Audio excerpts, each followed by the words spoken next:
know what happened on June 4th, 1989 in China? 没有听说过。问我一个大众知晓的节日行吗？行，您看看这个。不知道。这个是什么呢？动乱是吗25 years after thousands of Chinese students gathered in Tiananmen Square for an extraordinary show of civil disobedience, in Beijing today, there is a real sense of historical amnesia. 想问您暂时的就是1989年6月4号，我们国家发生过什么事情吗？86年。89年，那不洪水吗？ Back then, the students' demonstration against corruption, inequality, and lack of basic political freedom was crushed by the military and the men who ruled China from the buildings around this famous square, also known as the Gate of Heavenly Peace. These days, the tanks have been replaced by an army of digital censors who wipe out any public mention of the Tiananmen Square crackdown. It's an incredibly massive undertaking, shaping the minds of a billion people. We've been collecting thousands of posts from Weibo, the Chinese version of Twitter, and then tracking the ones that are mysteriously deleted by state censors and internal units of Weibo. Turns out, many of the deleted posts have something to do with commemorating the anniversary of Tiananmen Square. This aggressive and sustained censorship campaign has been enormously successful.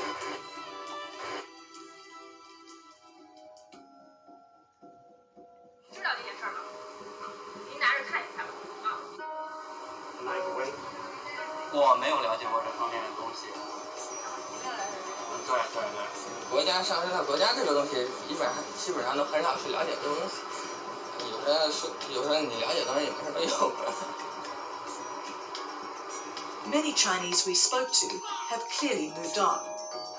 跟我们这一代人联系不是特别大了，然后也不会去特别关注它，可能跟上一辈的可能联系会多一点。This man didn't want his face shown. 谁不爱提这个？现在你就说您说出来了，您找我说，谁一般聊天这谁都不聊这个事儿了，是吗？为什么呢？这国家大事，咱们说真的，对这个学生的什么镇压，国家也不好听啊，对不对？在社会舆论上呢，对国家也不好，确实是这么回事儿，So when it comes to civil disobedience in China today, it's less about what's happening on the streets and more about what's happening online. Not even the Great Firewall of China can shut that down.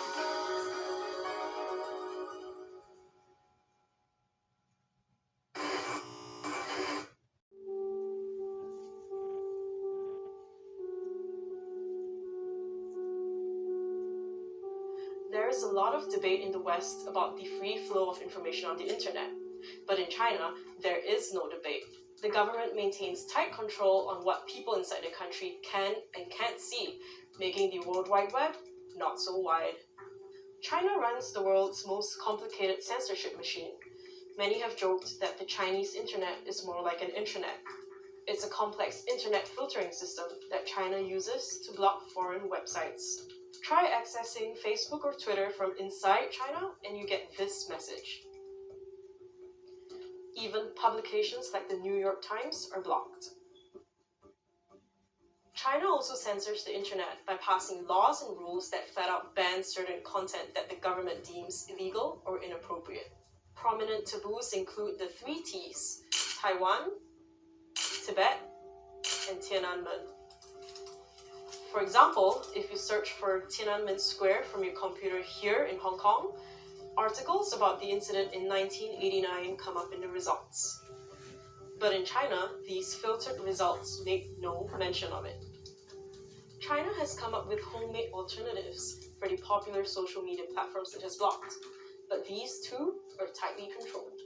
The government actually requires Chinese internet companies to employ armies of human censors to police user-generated content on their platforms.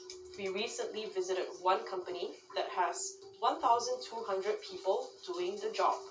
One employee said it's like being a sanitation worker for cyberspace. If you were hoping to be anonymous on the web in China, forget about it.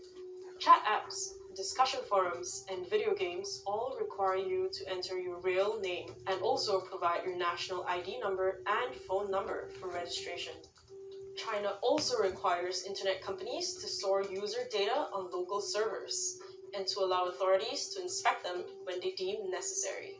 So while many in the West are up in arms about privacy and freedom of speech online, in China, users know that Big Brother is watching closely and has been doing so for a long time. From around 20 million in 2000 to more than 600 million in 2013, China's net of censorship is reportedly feeling the strain. Freedom of the press in the United States isn't really as free as you might think either. You can learn all about it in our video here, or if you want to learn about what free speech really means in the country, take a look at the AJ Plus video down below. Thank you so much for watching TestTube. And senior news director sent out a memo telling the channel to avoid any discussions of Chinese politics. And you probably never saw this promotional video from the German camera company Leica. It depicts a photographer capturing the iconic Tankman image from Tiananmen Square. I don't speak Chinese. I'm just trying to go downstairs. Intense outcry on Chinese social media caused Leica to distance itself from the video and not promote it at all. But censorship often doesn't come directly from the government. It can also be bottom-up, fueled by social media outrage. At first glance, social media outrage in China tends to resemble what happens in the rest of the world. There are hashtag campaigns, public shaming, and boycotts of prominent brands and individuals. But they're not the same. One of the major differences is that a lot of the anger issues in other countries have to do with social justice issues, whereas in the Chinese case, while those debates also exist, a lot becomes framed within this narrative of national humiliation in the way that Chinese nationalism works. This is Florian Schneider. Oh, He studies China's digital nationalism. He says that national humiliation, the idea that China has historically suffered at the hands of foreign powers, is imperative to understanding the way Chinese citizens rally for or against a cause. That's actually quite an accurate description of how history has worked. What's tricky is that this nationalist, emotional, identity-based framework pushes people to see themselves and China as generally just the good guys, and all these outside forces inherently out to get you. This framework is the underpinning for most social media outrage. That's not only because it's baked into the country's media and education systems, it's also because other narratives are blocked by Chinese government censors. Posts and outrage in favor of social justice, LGBTQ rights, feminism, and democracy are much more likely to be blocked. It's quite clear that the Chinese state profits from the kind of nationalism that is going on online. It endorses it by simply not censoring what people are saying. Top-down government censorship and bottom-up social media outrage can also work together. And the fact that so many people in China are voicing similar views is then helpful because Chinese state officials can say that we're actually acting on behalf of the population as a whole. The new Zaxby's signature sandwich was your review. For a long time, artists and brands were able to say one thing in China and another outside. That's no longer such an easy option. If the brand finds out that what someone says inside and outside China is inconsistent, there will be a serious complaint. These days, many details like this are written into contracts. This isn't only affecting what people hear and see in China. At some point, whether you've realized it or not, Chinese censorship has probably affected you too. Search for flights to Taipei on most major US airlines websites, and you'll notice it doesn't say the country afterward, like Tokyo, Japan. China pressured airlines to stop referring to Taiwan as anything but part of its territory. After the NBA fallout, ESPN's senior news director sent out a memo telling the channel to avoid any discussions of Chinese politics. And you probably never saw this promotional video from the German camera company Leica. It depicts a photographer capturing the iconic Tankman image from Tiananmen Square. I don't speak Chinese. I'm just trying to go downstairs. Intense outcry on Chinese social media caused Leica to distance itself from the video and not promote it at all. But censorship often doesn't come directly from the government. It can also be bottom-up, fueled by social media outrage. At first glance, social media outrage in China tends to resemble what happens in the rest of the world. There are hashtag campaigns, public shaming, and boycotts of prominent brands and individuals. But they're not the same. One of the major differences is that a lot of the anger issues in other countries have to do with social justice issues, whereas in the Chinese case, while those debates also exist, a lot becomes framed within this narrative of national humiliation in the way that Chinese nationalism works. This is Florian Schneider. Hello. He studies China's digital nationalism. He says that national humiliation, the idea that China has historically suffered at the hands of foreign powers, is imperative to understanding the way Chinese citizens rally for or against a cause. That's actually quite an accurate description of how history has worked. What's tricky is that this nationalist, emotional, identity-based framework pushes people to see themselves and China as generally just the good guys, and all these outside forces inherently out to get you. This framework is the underpinning for most social media outrage.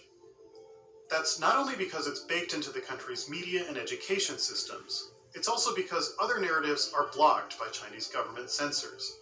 Posts and outrage in favor of social justice, LGBTQ rights, feminism, and democracy are much more likely to be blocked. It's quite clear that the Chinese state profits from the kind of nationalism that is going on online. It endorses it by simply not censoring what people are saying. Top-down government censorship and bottom-up social media outrage can also work together. And the fact that so many people in China are voicing similar views is then helpful because Chinese state officials can say that we're actually acting on behalf of the population as a whole.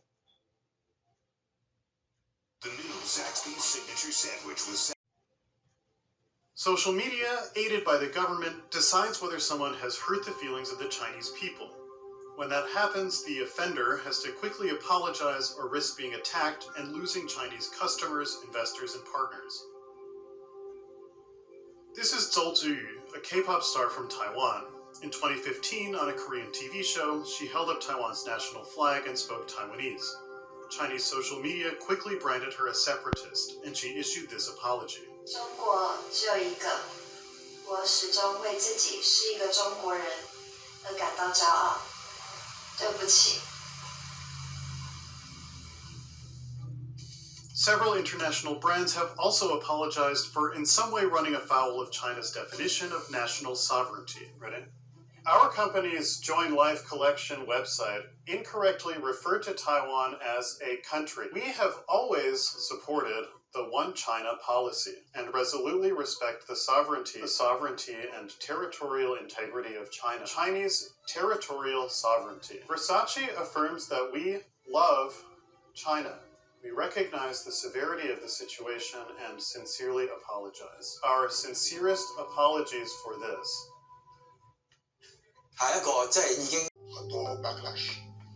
The image of Chinese censorship is often like this. Bureaucrats in a dark room deciding what can and cannot be said. This does happen, but the government doesn't have much power to do it outside China. Self-censorship, on the other hand, is happening everywhere, thanks to the growing role Chinese consumers play in the global economy. The world is looking to Chinese consumers for growth, but they're demanding alignment with a particular political ideology. When it comes to China, many public figures and institutions face a choice between their political views and their economic interests. Increasingly, they appear to be choosing money. Anthony Wong is different. This song and its artist is totally banned in China. He's among the few who are determined to find a way to survive without China. It's banned over there, we sing here.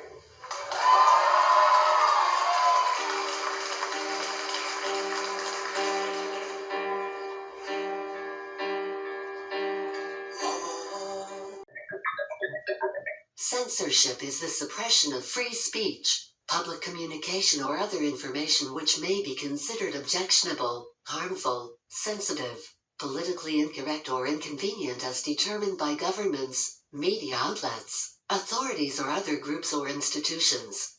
Governments, private organizations and individuals may engage in censorship. When an individual such as an author or other creator engages in censorship of their own works or speech, it is referred to as self-censorship. Censorship could be direct or indirect, in which case it is referred to as soft censorship. It occurs in a variety of different media, including speech, books, music, films, and other arts, the press, radio, television, and the internet for a variety of claimed reasons including national security, to control obscenity, child pornography, and hate speech, to protect children or other vulnerable groups, to promote or restrict political or religious views, and to prevent slander and libel. Direct censorship may or may not be legal, depending on the type, location, and content. Many countries provide strong protections against censorship by law, but none of these protections are absolute, and frequently a claim of necessity to balance conflicting rights is made, in order to determine what could and could not be censored. There are no laws against self-censorship. The rationale for censorship is different for various types of information censored. Moral censorship is the removal of materials that are obscene or otherwise considered morally questionable. Pornography, for example, is often censored under this rationale, especially child pornography, which is illegal and censored in most jurisdictions in the world. I think countries are adopting the Chinese style model without necessarily subscribing to Beijing's style of government and or Beijing's agenda. China's version of the internet is appealing to other nations who want to control what their populations see and hear, but it doesn't mean China's calling the shots. Instead, it could create an unprecedented bifurcation of the internet, effectively ending our notion of a truly worldwide web, meaning what information you can easily access would depend on where you are and what that government decides you should know. 15 now, Western governments are ratcheting up a number of requests to censor the internet. Google recently reported the number of requests it gets from governments asking it to remove internet search results and YouTube videos. According to that report, U.S. agencies asked Google to remove more than 6,000 pieces of content from its search results. Now, in one case, a U.S. law enforcement agency reportedly asked Google to take down a blog that, quote, defamed a law enforcement official in a personal capacity. According to a report filed by Google, it complied with 42% of requests to remove that content. So we want to know what you think about the governments, including the U.S., asking Google to censor parts of the web. And are be the best right now at setting a framework and sort of reining in behavior online that they is China. So how does the United States walk that line between protecting the democracy and the safety of people, and yet not becoming so heavy-handed that the rule of law as it exists in the United States gets violated? Well, the thing that I'd say is that the United States is walking in the same direction as China. We're just allowing private companies to monitor us left, right, and center. Just because it's not the state doesn't mean that, there isn't harmful impacts that could come if you have one or two very large companies monitoring and tracking everything that you do. So does Facebook need to be broken up? When we look at big things like electricity or water or public roads, we don't talk about breaking up, a water utility or an electrical company.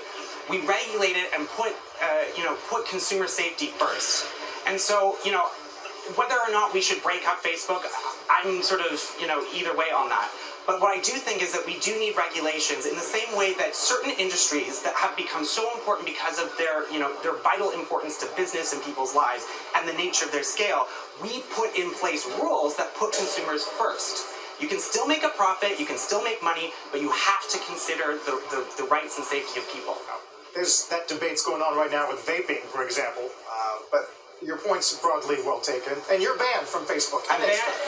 After I came out as a whistleblower and started working with the authorities, I got banned on Facebook and also Instagram, and I still am, because this is what happens when you have a company that does not have to follow due process. If you have somebody who comes out and criticizes it, they can just eviscerate you, from their platform, and you don't have any rights in that situation. And I sort of question, should we be trusting a company like this who bans whistleblowers who are working with the authorities about wrongdoing that's happening on our platform, and try to shut down what they're saying? Sounds like there's a case for censorship happening, potentially. Potentially, yeah. Cases, some pretty famous names who constantly court controversy. Yeah, we're talking about Facebook. They're now laying down the hammer on some pretty well-known posters out there, Natisha. Yeah, that's right, Ron. A big social media story today. Facebook is cleaning up its pages by purging several controversial accounts from its platforms. The tech giant Facebook announced today individuals will be banned for spreading hate speech on both Facebook and Instagram. Some of those banned include InfoWars publisher Alex Jones. Jones was previously banned from Facebook last August, but now is also banned from Instagram. Nation of Islam leader Louis Farrakhan is banned for anti-Semitic rhetoric, and far-right activist Laura Loomer for targeted harassment. In a statement to NBC, Facebook said, "We've always banned individuals or organizations that promote or engage in violence and hate, regardless of ideology. The process for evaluating potential violators is extensive, and it is what led us to our decision to remove these accounts today." Back in March, the company also banned any group supporting white nationalist and white separatism. So when I posted about this story earlier today on Twitter, I received a tweet back from this man who says, "Never underestimate your belief's potential to become the next bigotry that gets you suspended or even banned." He was advertising for another platform that allows you to post anything on it without any kind of suspension or ban, despite anything that the user might say. So there still are platforms out there for people who do want to spread that kind of rhetoric. Aisha. And so for the last 10 months, they've been deplatforming me everywhere, and they use a offshore organization's designation called the Southern Poverty Law Center to call me a dangerous individual. I've never been convicted of a crime. I've never been sentenced to jail. I have perfect credit. I have over 100 employees. I've had up to 100 million viewers and listeners per week before. And so they're now saying I'm guilty until proven innocent, and have taken me off more than 30 major platforms. And now they're saying people on Facebook, 2.4 billion people, cannot say my name, Alex Jones, or Infowars.com, or Newswars.com, my other website, or they will be penalized unless they say something negative. So that's beyond 1984.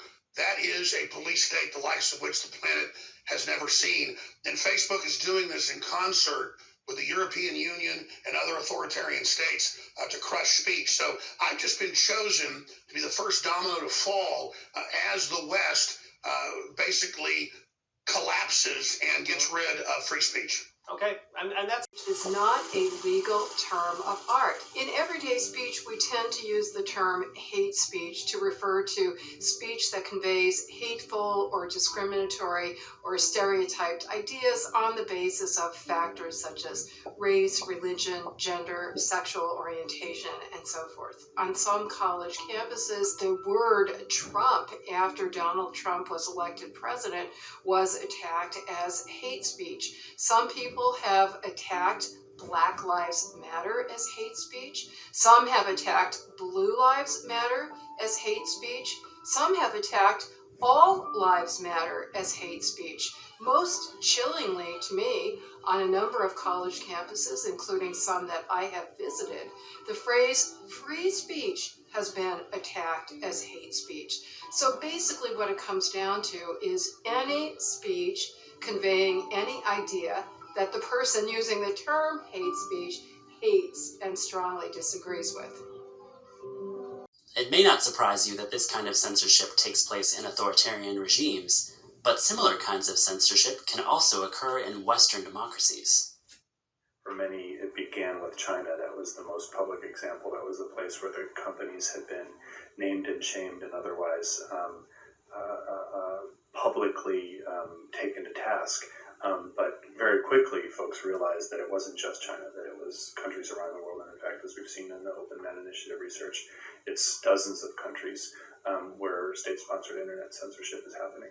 And it's not just authoritarian regimes, but it's in fact democratic Western regimes. Internet service providers around the world receive many requests from Western governments to block or remove content.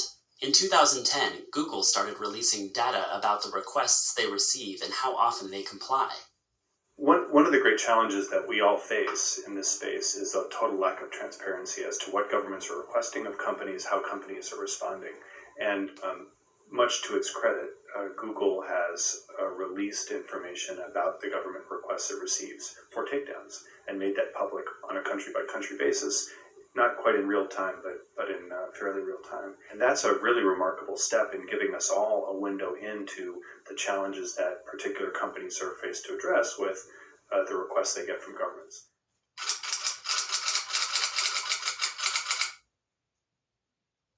We're talking about corporations that serve as intermediaries, platforms for information flow between people and among people. And they may find themselves in a position where they are pressured or asked or demanded that they not permit certain information flows to take place. The idea would be, look, we're just a company. If a government asks us to do something and we're on their turf, we usually have no choice but to go ahead and censor. ISPs often remove or block content when governments ask, but they also do it without prompting or coercion. There are many examples of how private companies control the flow of information on their platforms, be it for legal, ethical, economic, or other reasons. Shortly after the so-called technology behind internet censorship is becoming cheaper and cheaper, so it's very affordable for governments, states, you name it, to just buy this and deploy it. There are three common ways that the governments block content.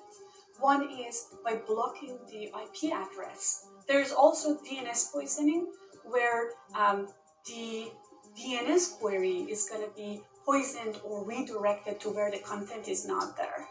And the third kind is application layer blocking or keyboard blocking, where the censor monitor the traffic and then notice there is a sensitive keyword that is being communicated. As a result of that, it's blocked or it's actually show the user a block page where it says this content is not legal. So Censor Planet capture all these three kinds of monitoring techniques.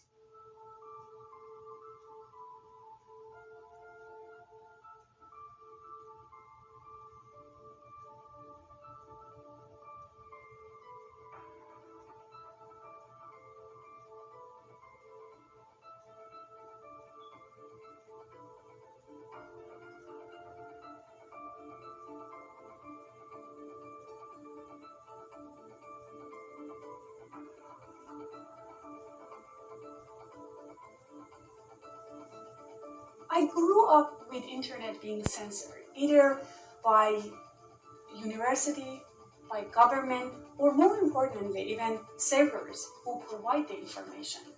More and more, I realize that internet censorship should be put into global perspective. It's not just Iran, just China. Trying to have a control on what people or citizens of one country can see is a mission of all the governments. It's just what they care about and what they might want to block. What I think is important is having a transparency on the process. Who is deciding to block what, and do we have a trust on those people for those decisions they're making?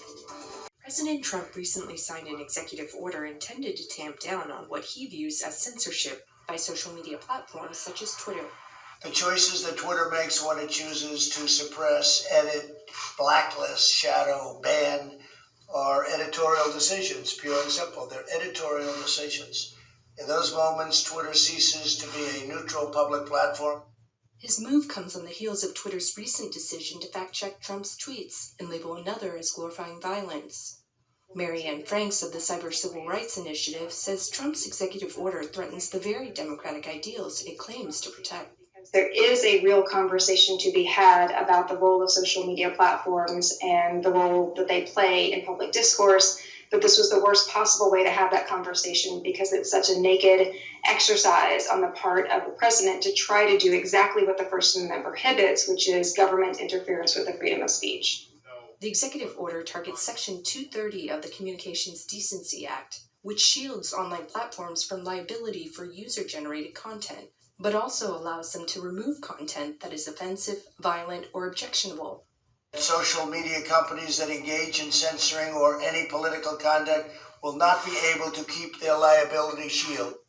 The Center for Democracy and Technology has filed a lawsuit arguing that the executive order will discourage social media companies from flagging misinformation during a critical election year.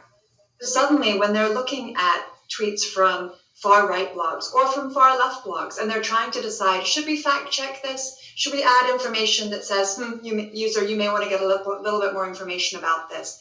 They're going to be deterred from doing so because of the fear of government retaliation. Facebook has chosen to take more of a hands-off approach. I don't think that Facebook or internet platforms in general should be arbiters of truth. The company removed Trump campaign ads featuring a Nazi symbol after pressure from civil rights groups and 1.4 million combined impressions. Zuckerberg can say that they're not supposed to be arbiters of truth, but what he's really saying is they're going to disavow all their responsibility for getting us to this moment that we're in. So who's ultimately responsible for policing social media content? A recent poll conducted by Gallup and the Knight Foundation found that Americans aren't settled on the answer. They don't really trust the social media companies. An earlier poll of ours also found that they trust the government even less to make those rules. So there's a trust gap. Independent oversight boards may be one solution. 8 in 10 of Americans think that independent bodies that can set content policy for platforms is good, as long as they have some of the qualities that we typically associate with broader democratic institutions, such as transparency, such as independence, such as diversity. In a space full of online voices, it's one way to make sure everyone is heard. Tina Trin, VOA News, New York. Over there. What scares me is that if we give into that kind of, they have apps on their phone right now that give them a social score. So like if you jaywalk, you lose points. Oh yeah, I've heard about that. Yeah. Oh yeah, and some guy said his social score was really bad. And people, it's almost like Minority Report. It's almost like Black Mirror. Yeah. Yeah, like that. It's like, oh, well, maybe everybody will keep their shit together and be nice. Or maybe the government will be watching every goddamn thing you do all day long and hold that over you. And then they'll use that in order to gain more political power. That's just as possible and more likely. Or if your social score is like manipulated or wrong. The downside is a lack of freedom. And that's the whole reason why the United States is so innovative. The whole reason is this we have this spirit over here, this spirit of freedom. Right. That we can do more. We can get more shit done. We can come up with ideas. Yeah. We celebrate this sort of creative, the sort of creative spirit that we think of when we think of the United States. We think of freedom. We think of creativity. There's so much innovation done over here. The moment you start clamping down on people and taking away freedom, you're also going to take away that creativity. You're also going to take away that innovative thought mentality. You're going to make people scared. And you're going to do it just so that you can control them. And it's the worst. Like one of the things about the United States that makes it so great is that we have the ability to criticize our government. Yeah. We have the ability to talk shit. And that keeps people in check. It's scary. And if we give into that kind of surveillance over here, there's a real dark end to all that stuff. There's a real dark end. The bright side is you're like, oh, well, maybe everybody will keep their shit together and be nice. Or maybe the government will be watching every goddamn thing you do all day long and hold that over you. And then they'll use that in order to gain more political power. That's just as possible and more likely. Or if your social score is like manipulated or wrong. The downside is a lack of freedom. And that's the whole reason why the United States is so innovative. The whole reason is this we have this spirit over here, this spirit of freedom. Right. That we can do more. We can get more shit done. We can come up with ideas. Yeah. We celebrate this sort of creative, the sort of creative spirit that we think of when we think of the United States. We think of freedom. We think of creativity. There's so much innovation done over here. The moment you start clamping down on people and taking away freedom, you're also going to take away that creativity. You're also going to take away that innovative thought mentality. You're going to make people scared. And you're going to do it just so that you can control them. And it's the worst. Like one of the things about the United States that makes it so great is that we have the ability to criticize our government. Yeah. We have the ability to talk shit. And that keeps people in check. It's scary. And if we give into that kind of surveillance over here, there's a real dark end to all that stuff. There's a real dark end. The bright side is you're like, oh, well, maybe everybody will keep their shit together and be nice. Or maybe the government will be watching every goddamn thing you do all day long and hold that over you. And then they'll use that in order to gain more political power. That's just as possible and more likely. Or if your social score is like manipulated or wrong. The downside is a lack of freedom. And that's the whole reason why the United States is so innovative. The whole reason is this we have this spirit over here, this spirit of freedom. Right. You know, that we can do more, we can get more shit done, we can come up with ideas. Yeah. We celebrate this sort of creative, the sort of creative spirit that we think of when we think of the United States. We think of freedom, we think of creativity. There's so much innovation done over here. The moment you start clamping down on people and taking away freedom, you're also going to take away that creativity. You're also going to take away that innovative thought mentality. You're going to make people scared, and you're going to do it just so that you can control them. And it's the worst. Like one of the things about the United States that makes it so great is that we have the ability to criticize our government. Yeah. We have the ability to talk shit, and that keeps people in check.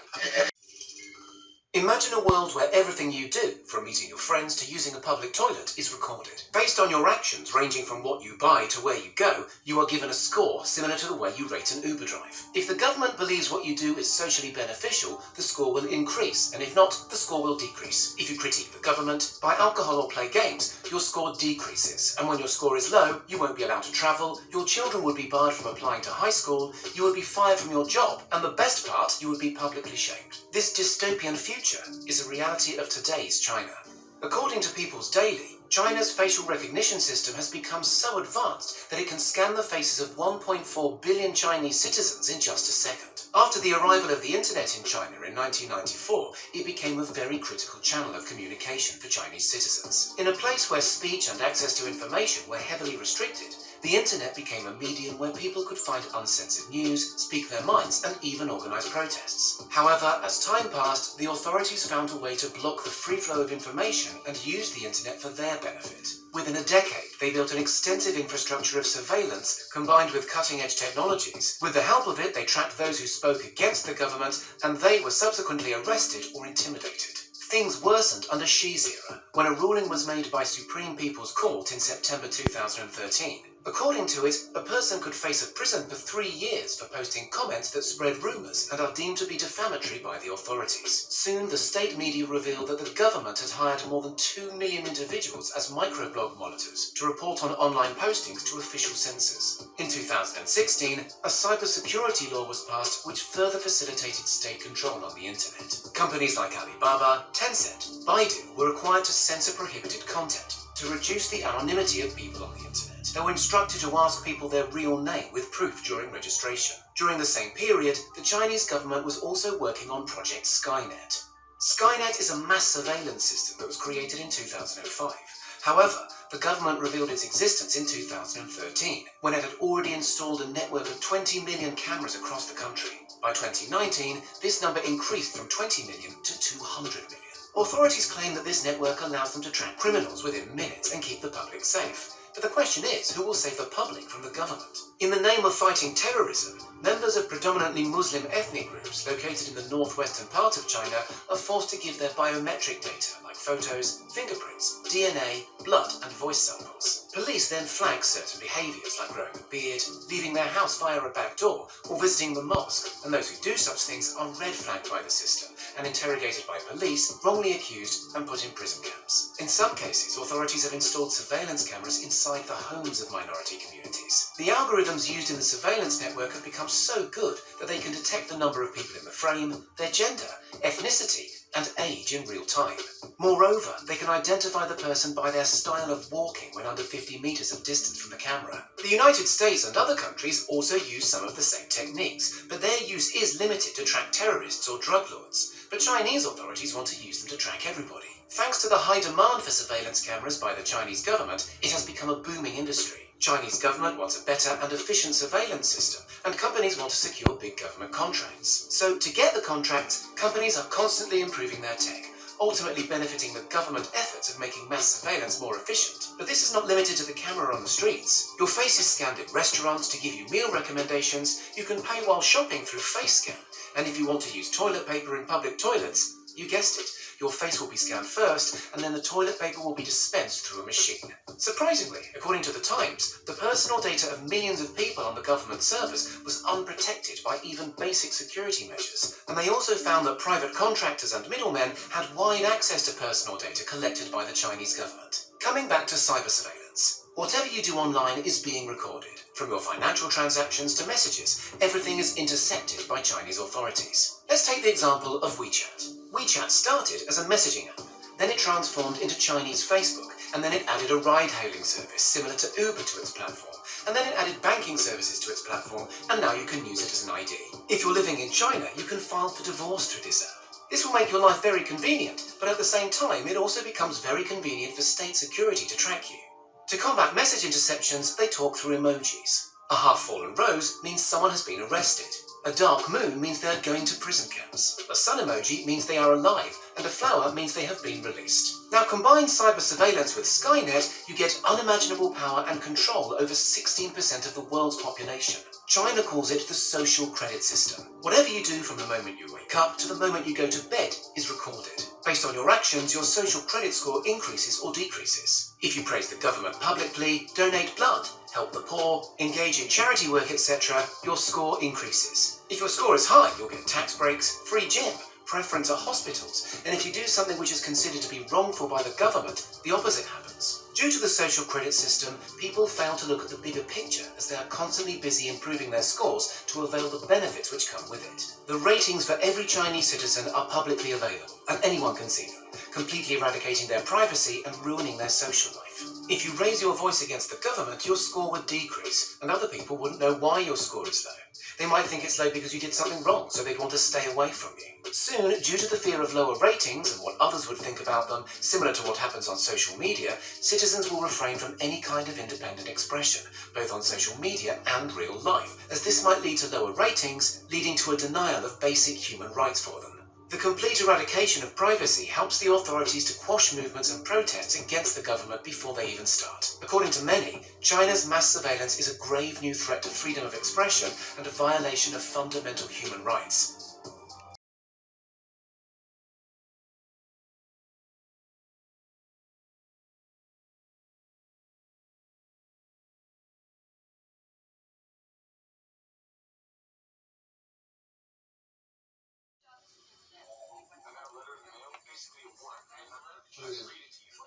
This is you. This is Jerry Shaw. A series of purchases, preferences, and quantifiable data points that we define as your personality. We monitor every social network, internet logs, instant and text messages, known associates, your friends, companions, emails received and sent, cell phone usage. We utilize security, surveillance, and traffic cameras to analyze movements. We use this data to form personality profiles. We know who you are. We are everywhere. Why do you keep saying we? We, the people of the United States. In order to form a more perfect union, establish justice, ensure domestic tranquility, provide for the common defense, all programmed options, sector searches, and downloaded points of data will lead to this central command. Surprised to learn that nearly half of American adults are in facial recognition databases. What is law enforcement doing with your mug? Jeff Pegues takes a look. The facial recognition technology locks on once you're in range. It's putting the green box around us and then displaying our names. Benji Hutchinson works for NEC, a company that sells the software. So there are cameras like this on the streets. There are. Cameras equipped with the software can match a person's face to others in a database. It could have helped after the Boston Marathon bombing. Investigators there had to sift through 120,000 photos and nearly 13,000 videos before identifying Dzhokhar Tsarnaev. It would have led to the suspect sooner. Absolutely, would have dramatically decreased the lead time. But we could have gotten the match in seconds. In Baltimore, the police department used facial recognition during the 2015 riots to identify looting suspects, but it has raised privacy concerns. Alvaro Bedoya is an author of a Georgetown Law School study on facial recognition. It found 26 police departments use the technology, and 16 states allow the FBI to tap into their systems.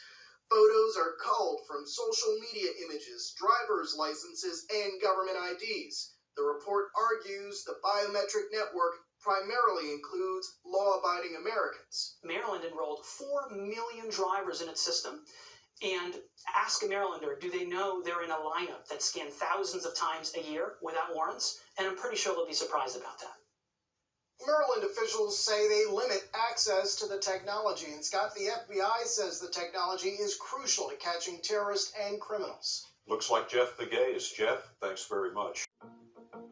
This is Amazon Recognition. It's a facial recognition feature that law enforcement is starting to use to track down criminal suspects. Facial recognition technology has been one of the biggest ambitions of tech and AI. Amazon got into it because they saw a product that could be used in a lot of different arenas. Amazon founder and chief executive Jeffrey P. Bezos owns the Washington Post. But there's also a huge law enforcement angle here too. It's currently used by the Washington County Sheriff's Office in Oregon outside of Portland. They're using it in a really unique way. We knew we had already a huge database of jail booking photos that are already of public record, and we knew we had unidentified suspects in criminal investigations. And I thought that was a pretty easy way for us to test out the possibility of facial recognition without spending a lot of money. The system looks at 300,000 mugshots currently in their jail database to see whether a suspect caught on camera was the person they're looking for. In Washington County, the deputies say they use it as one of many investigative tools. The photos and video they use to match suspects come from all over. Eyewitnesses' cell phone videos, in-store surveillance video, and even cameras installed around people's homes. When they run the image of a face of someone they're trying to find, the system automatically tries to match it to whoever else is in the jail mugshot database. We have the capability to do it as detectives from our desk and our patrol deputies from the car. You start with any digital image or a still photo from a video. It's looking at the measurements of a face. So it's looking at the separation between the eye and the mouth and the mouth and the nose, and how all of those stats combine to create a whole face measurement. Looks like it mapped his face correctly. And that's the important part of the process, is making sure that the face was mapped correctly so that we know the measurements can be searched against the measurements that are stored in the cloud. The Washington County recognition system right now returns 5 results for every facial search, and those 5 are listed in terms of which the machine thinks is the best match. It doesn't give what they used to call a confidence score, to prevent the worry over the system steering the human deputy to a match that they wouldn't otherwise have looked at. We have done hundreds of searches over the last couple of years, and we have dozens and dozens of cases that we have solved. Probably 75% of the time it's been helpful. It's really easy to use. It's, so simple a cop could use it, right? The sheriff's office here in Oregon says they're really aware of privacy concerns. There are misconceptions out there that you click a button, you get the result, and you march to someone's house and arrest them. We've never done that. Deputies are required to independently corroborate any other information, as well as say, yes, that's a person, or no, that's not the person. We're looking at all the same things that we used to and always have done. But it gets us there a lot quicker by getting that initial lead from the software. If people provide us these cell phone videos of a crowd, and we like, okay, that person had a great vantage point, we'd like to identify that person, doesn't mean we'd run them through the software, because that does not fit our policy, that does not fit our guidelines. None of the data could replicate any face or person information. It is only metadata measurements of faces. And that's what actually gets stored up into the cloud. So that actually helped us out with our concerns about security, knowing that we're not actually sending pictures to the cloud, we're just sending measurements. But this is a really new technology being used in criminal justice, and people's lives are at stake. There are some huge privacy, bias, and accuracy concerns. Public defenders here in Oregon are just starting to see this technology being used in cases where suspects are being arrested. Based off of the results, recognition has returned. I don't think the use of this is widely known. It seems like the kind of technology that once implemented, it's very hard to walk back. We, as a defense attorney, cannot question, how did the process work? When a defense attorney seeks to discover information like that, the corporation says, no, that's proprietary, it's protected by copyright. There's no ability to challenge the accuracy of those identifications. We already are challenged every day by things in the criminal justice system, things like the overrepresentation of minorities in the criminal justice system, things like implicit bias. I think it's too soon to tell in what ways some of those issues will be implicated by this technology. But it is striking that even so early we're seeing studies where there are problems with reliability that are greater potentially for people of different ethnicities or genders. In the hands of someone who may not be well trained, may have power issues, may have biases, it could be a very dangerous tool. The broader implications of having recognition is this could potentially be used by police forces across the country and could be connected to big databases of people's faces that go far beyond just jail mugshots. That would be my concern. If this has really helped us catch, quote, the bad guys, then we can expand and start swooping in, Facebook photos, YouTube videos, and everything, because the more people we have, the more success we're going to have.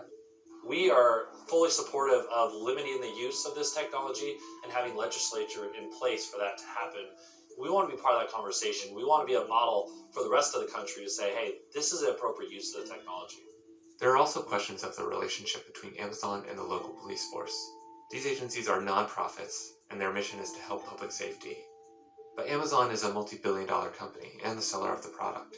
Amazon is incentivized to get this technology into as many places as possible, and to refine it so they have the service everybody wants to buy.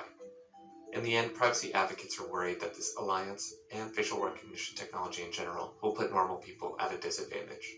The government is incredibly powerful. They bring a lot to bear against an individual citizen in a case.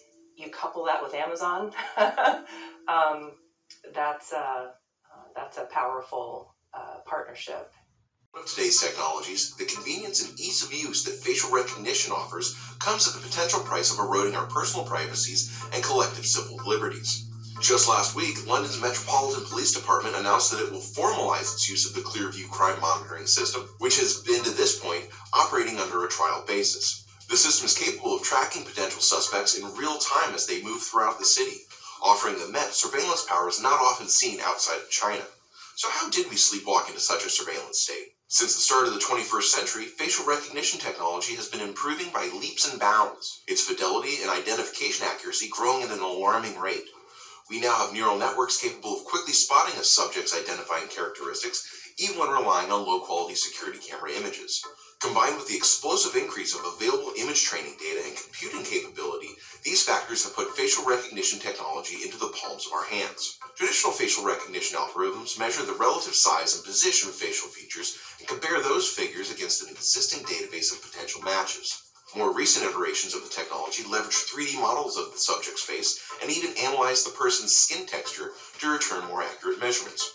As of 2018, an NIST study found that the top 127 recognition systems currently available failed to return a match just 0.2% of the time, compared with a 4% failure rate from the state-of-the-art just 5 years prior. However, not all of these searches are created equal. Facial recognition works wonders, assuming you're a white guy.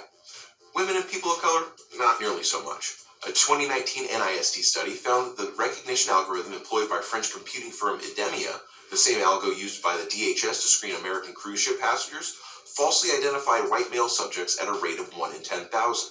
For black women, the false positive rate was 1 in 1,000, 10 times higher than the white guys. More troubling is that these rates appear to be par for the industry. In 2018, the ACLU ran images of congresspeople through Amazon's recognition system, which promptly informed the testers that it matched more than 24 sitting members of Congress with people currently under arrest. Of course, the technology's lack of reliability hasn't significantly slowed its adoption by both law enforcement and private companies. If anything, facial recognition has become a solution in search of problems.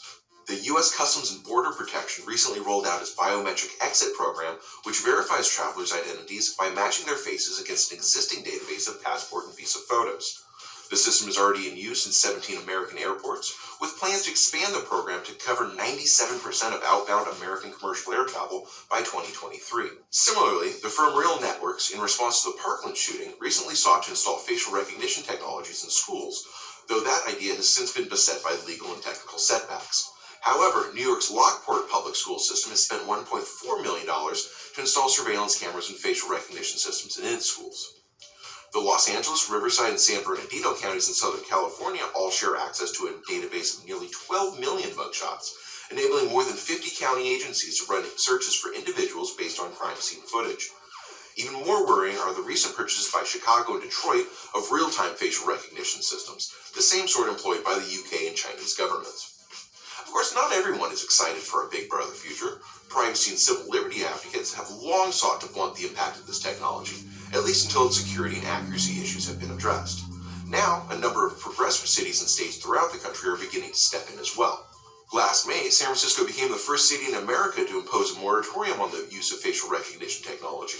The ban will last until 2023, though the city did walk back the measure slightly after its passage to allow folks to keep using their iPhone 11's Face ID feature. Oakland and Alameda quickly followed suit. In October, the California legislature passed AB 1215, which restricts the use of facial recognition technology in the state, joining Oregon and New Hampshire as the only 3 states working to stymie the tech's adoption. Whether this sort of legislation will have any impact on the adoption of facial recognition technology remains unclear. Both law enforcement agencies and Silicon Valley companies have shown an eager willingness to move fast and break things if it provides an advantage over their competition. Meaningful government regulation of this technology, however, has been slow in coming, both because of weak political will and a failure by our elected representatives to understand the implications of this emerging technology. But given that it is already ubiquitous, facial recognition may be one technological genie we won't get back in its bottle. Whenever people say, if you aren't doing anything wrong, why do you care if people watch you? I kind of turn that around and I say, well, if I'm not doing anything wrong, then you have no business watching me. President Bush, Attorney General Gonzalez, and the head of the NSA all admitted that, well, the Times was right, that the NSA had been spying on Americans without a warrant required by law, required by the Constitution, and required by federal wiretapping law, and that they had been doing this for a number of years. There used to be a joke, we're from the NSA, we read your email so that you don't have to. All of our phone calls are now processed essentially by computers in a digital form. And so wiretapping a phone call is just a matter of telling some of those devices to remember or to divert some of those bits, rather than necessarily physically clipping anything onto anything. So as you can imagine, it's very cheap and very straightforward. When I turn it on to make a call and then I'm going to shut it off, and it's just like the old handset telephone that I have in my house, except I can walk around with it.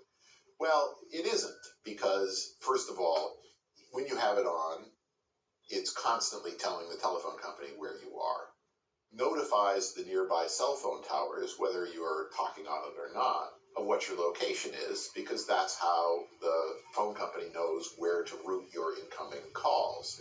It doesn't try every cell phone tower in the world. It has a constantly updated record of where the telephone is, and that data is stored and it can be used somehow. The thing is a location device as well as a communication device. Well, fine, but I'm going to leave it off all the time.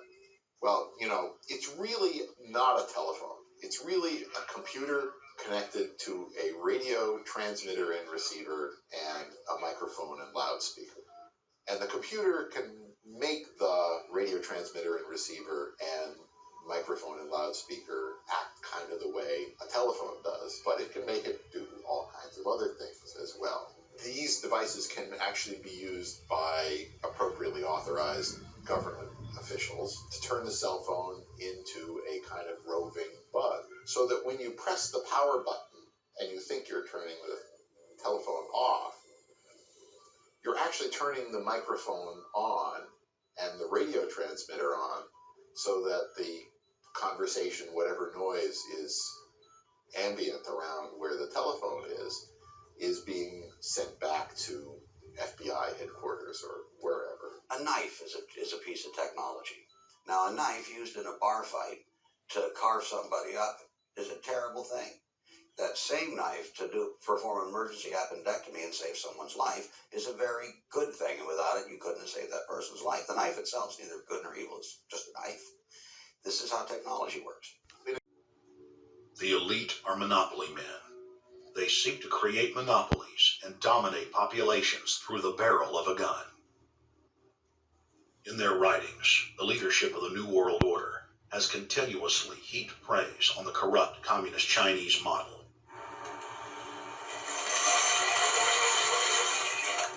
in August of 1973 in an article written by David Rockefeller for the New York Times. Rockefeller openly lauds and endorses Mao Zedong's actions while celebrating their command and control system.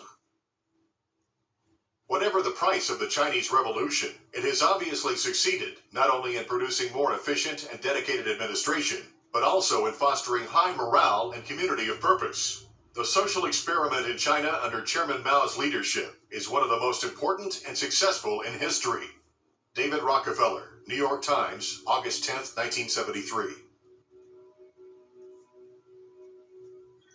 Communist China is the model planned society for the New World Order. China has received more United Nations awards for its policies and form of governance than any other nation. In the eyes of globalist planners, authoritarian China is the future. 处都是监控，每天装甲车啊，一些坦克啊，在市区里面走来走去，也没有具体的法律规定，没有它的一些尺寸。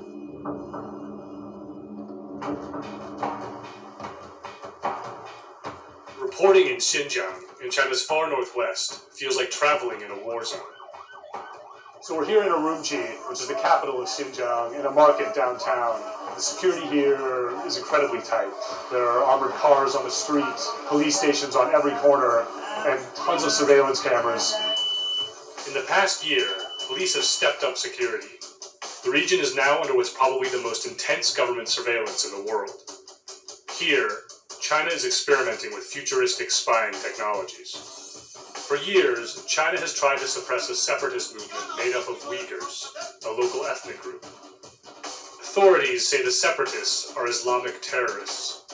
We came to see what life looks like in a place where your every move can be monitored.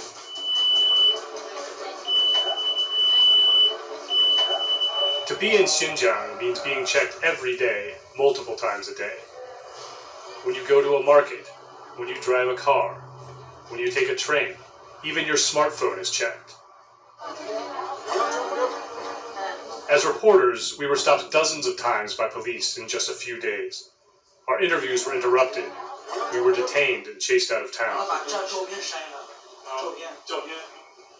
Daily life can be exhausting even for people who approve of the security, like this wine shop owner we met.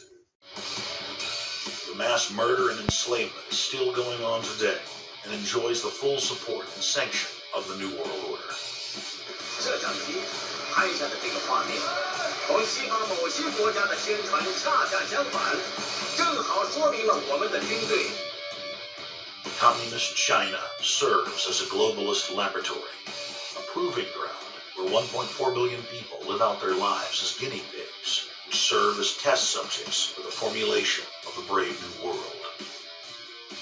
U.S. and British forces worked closely with Mao Zedong during World War II, and at the end of the war, they secretly backed Mao in driving out Chiang Kai-shek and the Nationalists. The OSS, and then the CIA, believed that Mao would have a stabilizing effect. In the event that I am reincarnated, I would like to return as a deadly virus in order to contribute something to solve overpopulation. Prince Philip, reported by Deutsche Presse Agentur, DPA, August 1988. Aldous Huxley, author of Brave New World and brother of Julian Huxley, gave a speech at Berkeley in 1962, shortly before his death. He admitted that his best-selling book, Brave New World, written in 1932, was based not on fiction, but on what the elite were actually planning to implement. And here I would like briefly to compare the parable of Brave New World with another parable which was put forth more recently in George Orwell's book 1984.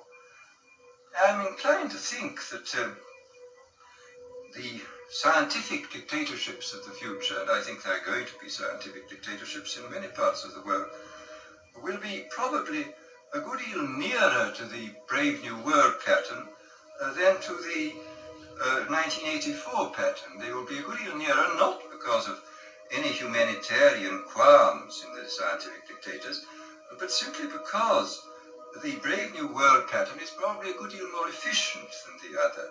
But if you can get people to consent to the state of affairs in which they are living, the state of servitude, the state of being, well, it seems to me that the nature of the ultimate revolution with which we are now faced is precisely this, that we are in process of developing a whole series of techniques which will enable the controlling oligarchy, who have always existed and presumably always will exist, to get people actually to love their servitude. People can be made to enjoy a state of affairs which, by any decent standard, they ought not to enjoy.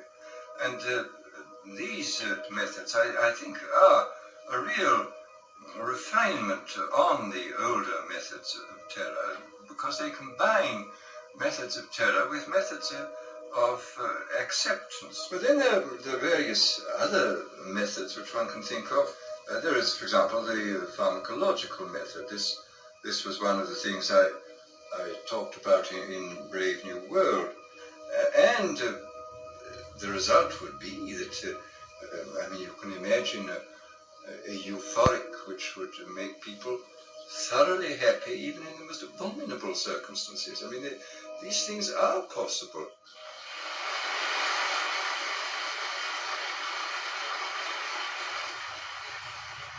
The elite have left a massive wave of destruction behind them as they cold-bloodedly experiment on civilian populations as if we are lab rats. Greetings, Internet. We are anonymous. A very important issue at this time, regarding the governments of today, is the current lack of transparency due to the increase in censorship.